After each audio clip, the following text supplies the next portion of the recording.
সকালবেলা গঙ্গা পরিক্রমা তোমাদের সাথে শেয়ার করেছি। তো এখন আমরা স্নান টান করে হোটেল থেকে বেরিয়েছি, অন্নপূর্ণা মন্দির যাব। এখন অন্নপূর্ণা মন্দিরে গিয়ে পুজো দেব। কালকে সন্ধ্যাবেলা পুজো দিইনি, আজকে দেব। তো যথারীতি বেনারসের বিখ্যাত গলি গলির রাস্তায় হোটেল থেকে বলে দিল এখান থেকে শর্টকাট হবে গলি করে গেলে। তো আমরা সেই বেনারসের বিখ্যাত সব গলি ধরে ধরেই অন্নপূর্ণা মন্দিরের দিকে এগোচ্ছি। পুজো দেব সেটাই ইচ্ছা। দেখো পান বিক্রি হচ্ছে এবং রাস্তায় এই গলিতে পুরো খাবারের দোকান টোকান সবই আছে, সবাই খাওয়া দাওয়াও করছে, ব্রেকফাস্টও করছে। আর এটা দেখো, এটা হলো বিশ্বনাথ দর্শনের লাইন। এটা যারা এমনি লাইন দিয়েছে দর্শন করবে বলে, অনলাইনের জন্য না, এমনি যাদের লাইন নর্মাল লাইন সেটা জেনারেল যে লাইন। আর দেখো, আর বেনারস মানেই চোখে পড়ছে খালি লস্যি আর তেষ্টা পাচ্ছে, প্রচণ্ড জল তেষ্টা পাচ্ছে, এত গরম। আর 8টা বাজে এখন, মনে হচ্ছে প্রায় 11:30 হবে এরকম ফিল হচ্ছে। তো দেখো আমরা চলেছি গলি গলি সব দিয়ে, মাঝে মাঝে জিজ্ঞাসা করে নিচ্ছি। তবে এই গলিগুলো দিয়ে এই বাইক ঠাইকগুলো যাওয়াটা না বড্ড বিরক্তিকর, খালি পেছনে প্যাঁ প্যাঁ করতে থাকে, হর্ন বাজাতে থাকে। তো নর্থ কলকাতার সাথে বেনারসের কিন্তু এই একটা মিল খুব আছে।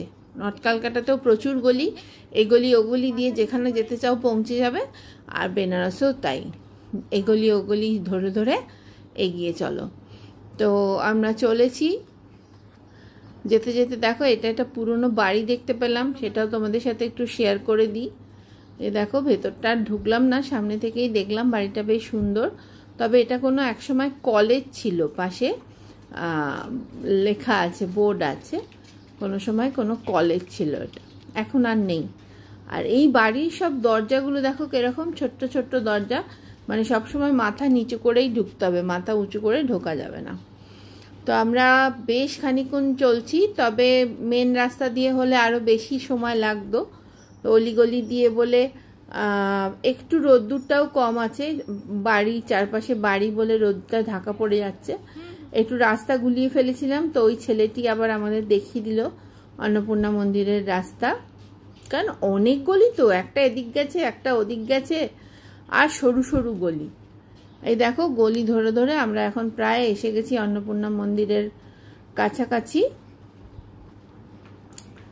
চলো যাই, গিয়ে ওখানে পুজো দেবার ইচ্ছা আছে, কিভাবে কি হয় সেটা জানি না, গিয়ে দেখে নেব। হ্যাঁ, এটা ঠিকই যাচ্ছি রাস্তাটা, এই যে সব জিনিসপত্র বিক্রি হচ্ছে এবং ওখানে লেখাও আছে অন্নপূর্ণা মন্দিরের রাস্তা, এই যে অন্নপূর্ণা টেম্পলের। তো আমরা এসে গেছি অন্নপূর্ণা টেম্পলের সামনে। এখানেই জুতো টুতো খোলা, তার মানে এখানে জুতো খুলে যেতে হবে, দেখা যাক কি হয়। এখানে একটুখানি এই যে ফুল টুল বিক্রি হচ্ছে, একটু প্রসাদ পুজো দেওয়ার জন্য নিয়ে নেব। তো আমরা দেখো ফুল টুল নিয়ে ঢুকে পড়েছি মন্দিরের এখানে, কিন্তু এরপরে আর মোবাইল অ্যালাউ নয়, সেজন্য এবার মোবাইলটা বন্ধ করতে হবে, ক্যামেরা বন্ধ করতে হবে। যাই হোক, খুব ভালো করে পুজো দিলাম। পুজো টুজো দিয়ে আমরা একটা দোকানে চলে এসেছি, এখানে কচুরি অর্ডার করেছিলাম, তার সাথে জিলিপি ফ্রি দিয়েছে। যদিও কচুরির তরকারিটা টেস্টি লাগেনি, কচুরিটা টেস্টি ছিল, আমি শুধুই কচুরি খেয়েছি। তারপরে একটা অটো করে আমরা চলে এসেছি সংকটমোচন মন্দিরে। এটা হলো সংকটমোচন মন্দির, আর আমাদের জানা ছিল না যে 12টার সময় সংকটমোচন মন্দির আর তুলসী ভবন বন্ধ হয়ে যায়। তো তোমরা এটা মাথায় রেখো, যারা এরপরে বেনারস আসবে, সংকটমোচন মন্দির আর তুলসী ভবন এটা বন্ধ হয়ে যায় 12টার সময়। তো আমরা তো ওখান থেকে অটোতেই উঠেছি প্রায় 11টার পরে, তো বেশ খানিকটা ডিস্টেন্স আছে। আচ্ছা, সংকটমোচন মন্দির দর্শন করে আমরা চলে এসেছি ত্রিদেব মন্দিরে। এখানে ত্রিদেব বলতে এখানে খাটু শ্যাম, তারপরে তোমার রানী সতী, এদের মন্দির এটা। এবং এই মন্দিরটা পুরনো নয়, এটা নতুন বানিয়েছে, তবে খুব সুন্দর করে বানিয়েছে, দেখে খুব ভালো লাগলো। আর ভেতরে সুন্দর, আমরা যখন গেছি তখন ভোগ হচ্ছিল, তারপরে খুলে দিল, তো দর্শন করলাম এবং ছবি তোলাও এলাও। সেই জন্য তোমাদের সাথে, এটা রানী সতী, এটা খাটু শ্যামের, সেই জন্য তোমাদের সাথে শেয়ার করছি ছবিগুলো। আশা করি তোমাদের ভালো লাগবে। আমরা ওখান থেকে চলে এলাম দুর্গা মন্দিরে। দুর্গা মন্দিরেও যথারীতি কোনো ছবি তোলার পারমিশন নেই, তো দূর থেকেই মন্দিরটার ছবিটা তুললাম একটুখানি। এবং সামনে একটা বিশাল বড় জলাশয় রয়েছে। এটা মা দুর্গারই মন্দির, এটা ভেতরে পুজো টুজো সমস্ত দেওয়া যায়। তো যাই হোক, সেখানে প্রণাম টনাম করে, আমরা সব জায়গায় আর পুজো দেওয়ার করি না, মাকে ভক্তি ভরে প্রণাম করাটাই আসল, মাকে ভক্তিটাই দেওয়া দরকার। যাই হোক, তো ওখানে দুর্গা মন্দির ঘুরে তো আমরা এবার বেরিয়ে চলে এসেছি দুর্গা মন্দির থেকে। বেশ বড় মন্দির এবং অনেক পুরনো মন্দির। তো ওখান থেকে এসে অটোওয়ালা আমাদের ছেড়ে দিল, আমাদের নন্দীচকের ওখানে ছেড়ে দিল, কারণ নন্দীচক থেকে হোটেল অবধি আমাদের হেঁটেই যেতে হবে। তো ওইখানে দেখলাম যেখানে অটোওয়ালা ছাড়লো সেখানে গোলা বিক্রি হচ্ছে। তো কাল থেকেই টার্গেট করে রেখেছিলাম গোলা খাবো, তো সেই জন্য আর ছাড়ার কোনো ব্যাপারই নেই। তো দাঁড়িয়ে পড়লাম যথারীতি গোলা খাবার জন্য। দেখো কিভাবে গোলা বানাচ্ছে সেটাও তোমাদের সাথে শেয়ার করে দিলাম। বহু বছর পরে গোলা খাবো, না বছর পরে না, পাপ্পির ছেলের বিয়েতেও, অনিকেত এর বিয়েতেও খেয়েছিলাম গোলা।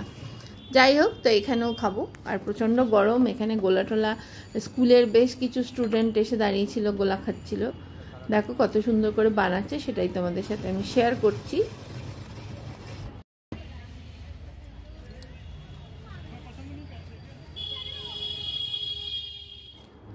বাড়িতেও বেশ গোলা বানানো যায়, এরকম একটা বরফ কুচোনোর যদি একটা মেশিন জোগাড় করা যায়, তাহলে বাড়িতেও কিন্তু বিভিন্ন ফ্লেভারের বরফ মানে গোলা, আইস গোলা খাওয়া যেতে পারে। দেখো সুন্দর করে বিভিন্ন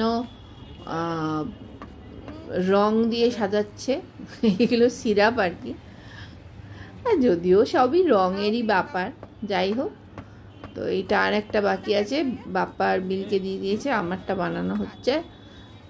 কি সুন্দর ঘুরিয়ে নিচ্ছে, দেখছে যে ওটা ঠিকঠাক আছে কি না। এবার দেখো আমার গোলাকে সাজানো হচ্ছে। না, এটা আমার গোলা নয়, এটা বিল এখনো পাইনি, সরি। আসলে অনেকগুলো বাচ্চাও ছিল, তো সবাইকে এক এক করে দিচ্ছে। আমার গোলা এখনো সাজানো হয়নি, আমার গোলা সাজানো হবে, তোমাদের সাথে শেয়ার করব সাজানোটা।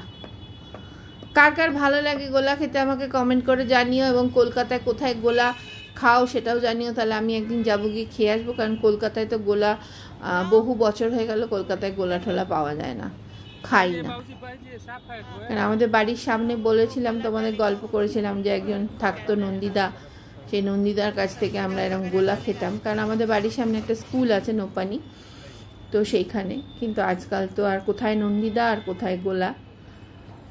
এই দেখো, এটা আমার গোলা, এটা সাজানো হচ্ছে, সুন্দর করে সাজাচ্ছে। আর আমি ভিডিও করছি বলে ওরাও খুব মজা পাচ্ছে জিনিসটা, যে সুন্দর করে। অবভিয়াসলি এটা দারুণ খেতে হবে আশা করছি। কালাখাট্টা বানাচ্ছে আর কি, কালাখাট্টাই বলেছিলাম বানাতে। কালাখাট্টাটা খেতে ভালো লাগে, তবে একদম স্পেশাল করে বানানো চলছে। চলো গোলা খাই, দেখো তোমরা। আর গোলা কোথায় এখানে খাও, একটু লেবুও কিন্তু দিয়ে দিয়েছে। গোলা কোথায় খাও সেটা আমাকে, কলকাতায় যারা খাও গোলা, আমাকে কমেন্ট করে জানিও, কারণ কলকাতায় বহু বছর গোলা খাইনি। দারুণ এনজয় করছি গোলা। আর এই যে সন্তোষ বাবুর গোলার দোকান, তার ছেলেও সাথে থাকে। ওই যে পাকার হাওয়া দিয়ে দিয়ে বানাচ্ছে তুলে তুলে। आपका दुकान कितना पुराना है? 150। अच्छा, ऐसा ना, हम लास्ट आए थे पापा के साथ 84 में, तब ऐसा बहुत सारा दुकान था, ऐसे बनाता था, लेकिन अभी नजर ही नहीं आया, खत्म हो गया। न्यू जनरेशन नहीं करना चाहता है। हाँ, हार्ड वर्क है, वो तो सही बात है। দেখছিস কিরকম করছে। আমরা যখন এসেছিলাম এরা অনেক দোকান ছিল, পরপর পরপর সব এরকম রাবড়ি তৈরি হচ্ছে, অনেক দোকান ছিল।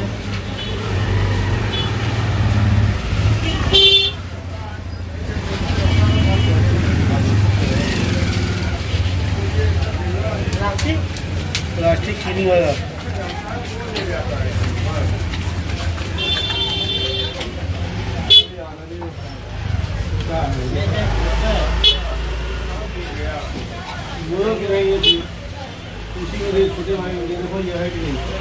আমি একবার পুজোর সময় বানিয়েছিলাম না, কোন একটা পুজোয় রাবড়ি বানিয়েছিলাম না, জন্মাষ্টমীতে বোধহয়, সেই কড়াই এরম হাওয়া দিয়ে দিয়ে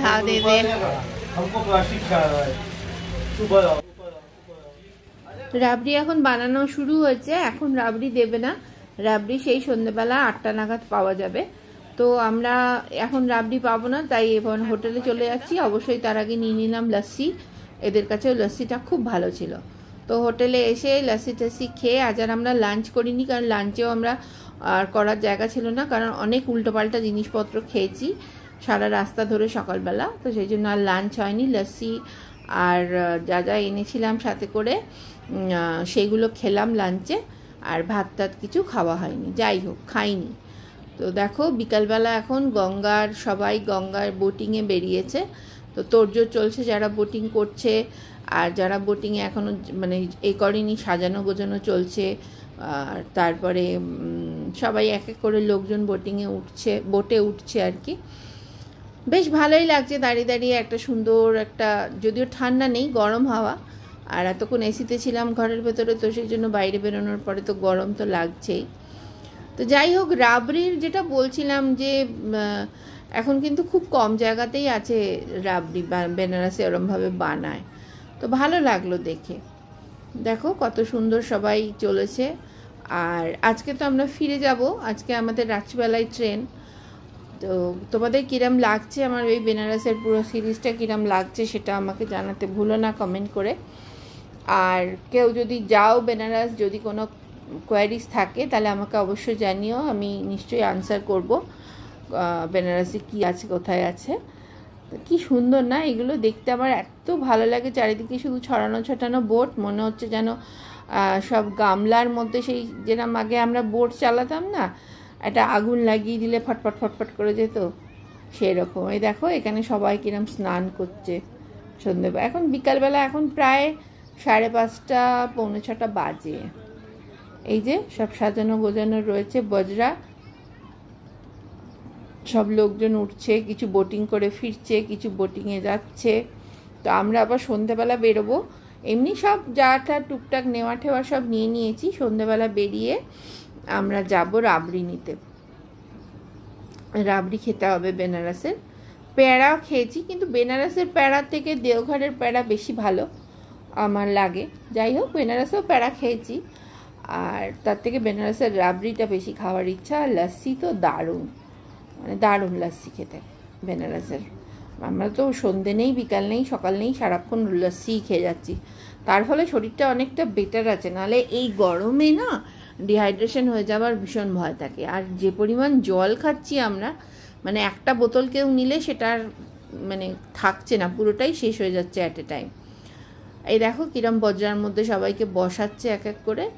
এরপরে অনেকে আছে যারা আরতি দেখতে যাবে, ওই বজরায় বসে বসে আরতি দেখতে যাবে। এই দেখো হোটেল থেকেও আমাদের এই দশামেধ ঘাটের আরতির জোগাড় যন্ত্র হচ্ছে, সেই সব তোমাদের সাথে শেয়ার করছি। দেখো ফুল দিয়ে, অলরেডি ফুল দিয়ে সাজিয়ে দিয়েছে মাঝখানে। তো এখন সব চলছে, এবং লোকের ভিড় দেখেছো, লোক সেই দুপুর থেকে গিয়ে আরতি দেখার জন্য বসে থাকে। তো আমাদের হোটেলটা যেখানে, তার সামনেই আরতি হয়। দেখো বাঘ মামাও রয়েছে একটা। আরতির বেশ ভালো জোগাড় যন্ত্র চলছে, হোটেল থেকেই দেখা যাবে। বিকাল থেকে বেশ ভালোই চলছিল, তোমাদের সাথে শেয়ার করলাম। তারপর হঠাৎ দেখো এদিকে ঝড় মতো উঠেছে, একদম পুরো ধুলোয় ভরে গেছে, পুরো চারিদিক ঢাকা পড়ে গেছে ধুলোয়। দেখতে পাচ্ছ জোরসে হাওয়া উঠেছে, দেখো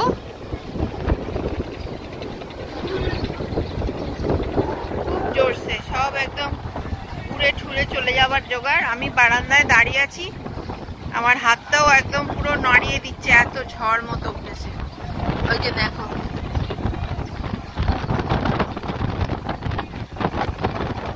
একদম রেয়ার, এর আগে কোনোদিন আমি দেখিনি এরকম গঙ্গার উপর এরকম ঝড় উঠলে। আমার এখানে যে আমার এই যে দেখতে পাবে বারান্দার যে পর্দা আছে, এই দেখো পর্দা, চেয়ার সব উঠছে প্রায়, এবং কোনো একটা অ্যালার্ম বাজছে। আমার মনে হয় ওই যে বোর্ড বেরিয়েছে, ওই দেখো, যাতে এই যে দেখো একটা বোর্ড বেরিয়েছে যে পুরো সবাইকে সাবধান করে দিচ্ছে, ওয়ার্ন করছে যে যাতে বেশিরভাগ যারা রয়েছে নদীর মাঝখানে তারা যাতে সাইডে চলে যায়।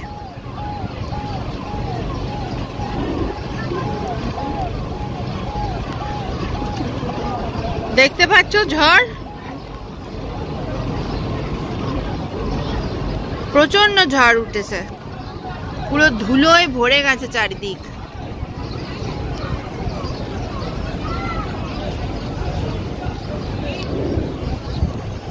কাল বৈশাখী।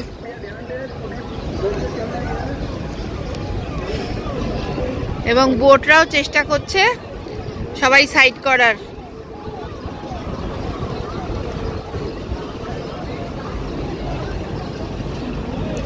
তাড়াতাড়ি থেমে যাক বাবা, অনেক নৌকা আছে, ভয় লাগে। তাড়াতাড়ি থেমে যাক, সবাই ঠিক থাক। ওদিকে গঙ্গা আরতিরও চলছে।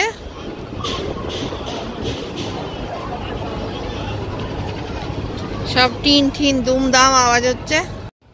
ঝড় থামার পরে আমরা চলে এসেছি রাবড়ি নিতে। এখন প্রায় 8:30 বাজে।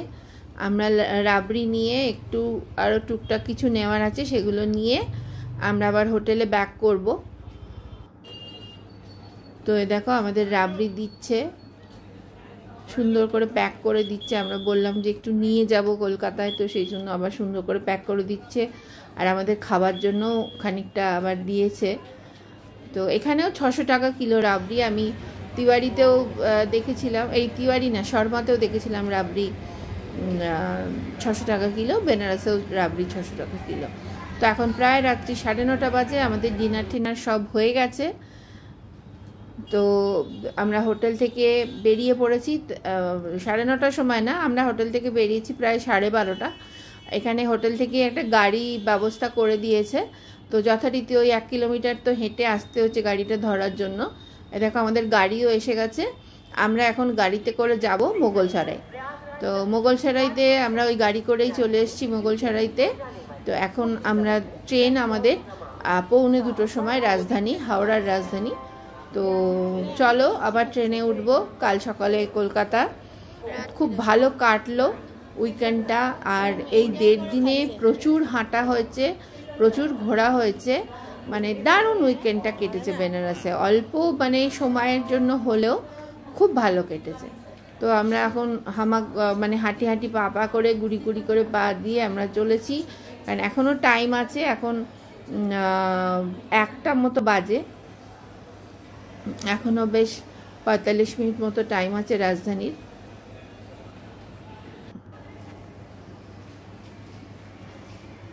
তো দেখো আমরা যাচ্ছি, ওই জন্য স্লোপিংয়ের রাস্তাটাই নিয়েছি। দেখি এসকালেটরটা খোলা আছে কিনা। আসার সময় তো বন্ধ ছিল, তাহলে সুবিধা হবে। কারণ লাগেজ বলতে বিলের পিঠেই বেশিরভাগ লাগেজটা থাকে, সবসময় বিল নিয়ে নেয়। আর একটা টানা ট্রলি আছে ছোট, আর সৌগতের কাছে সৌগতের ক্যামেরার ব্যাগ, আমার কাছে টুকটাক একটা ব্যাগ, আর আমার নিজের ব্যাগ। এই যে এসকালেটর খোলাই আছে, চলো চলছে। তো আমরা উঠে যাই স্টেশনে। এবার আবার আমাদের একে নামতে হবে, সেজন্য লিফটের সামনে দাঁড়িয়েছিলাম, কিন্তু লিফট বাবাজির দেখা নেই। লিফট কিন্তু অন করা আছে, মানে করা আছে, কিন্তু লিফট আসছে না। তো আমরা ঠিক করলাম না, চলো আমরা নেমে যাই। শুধু শুধু এখানে দাঁড়িয়ে দাঁড়িয়ে সময় নষ্ট করে লাভ নেই। তো যথারীতি যেমন ভাবা তেমনি কাজ। তো আমরা চলে এসেছি। দেখো এখন 1:29, 1:35-এ রাজধানী ঢুকবে। এটা হলো শিয়ালদার রাজধানী। আর বারবার বলছে আমাদের এই প্ল্যাটফর্মে দেবে, কিন্তু শিয়ালদার রাজধানীকে দাঁড় করিয়ে রেখেছে কেন জানি না। তো আমরা হঠাৎ দেখলাম যে 2 নম্বরে দেবে বলছে, আমরা 1 নম্বরে ছিলাম এতক্ষণ। তো যাই হোক, 2 নম্বরটা পাশেই বলে কোনো অসুবিধা হয়নি। তো আমরা চলে এসেছি 2 নম্বর প্ল্যাটফর্মে। এই যে রাজধানী ঢুকছে। এখন প্রায় 1:40 বাজে, মিনিট 5 লেট করেছে, তবে খুব ভালোই যায়। আশা করছি টাইমেই কলকাতা পৌঁছে যাব, কারণ কালকে আবার গিয়ে সৌগত বিল দুজনেই অফিস করবে।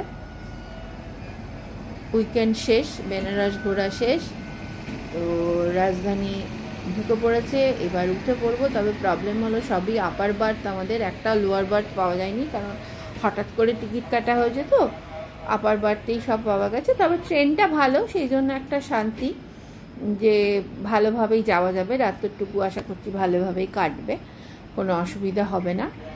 আর তবে স্টেশনেও লোক গম গম করছে, এই নয় যে রাত্রির 1:45 ট্রেন বলে শুনশান স্টেশন, তা কিন্তু নয়, মানে প্রচণ্ড পরিমাণে। মোগলসরাই একটা খুব বিজি স্টেশন। তো এই যে আমাদের এসে গেছে A3, এবার চলো আমরা উঠে পড়ি।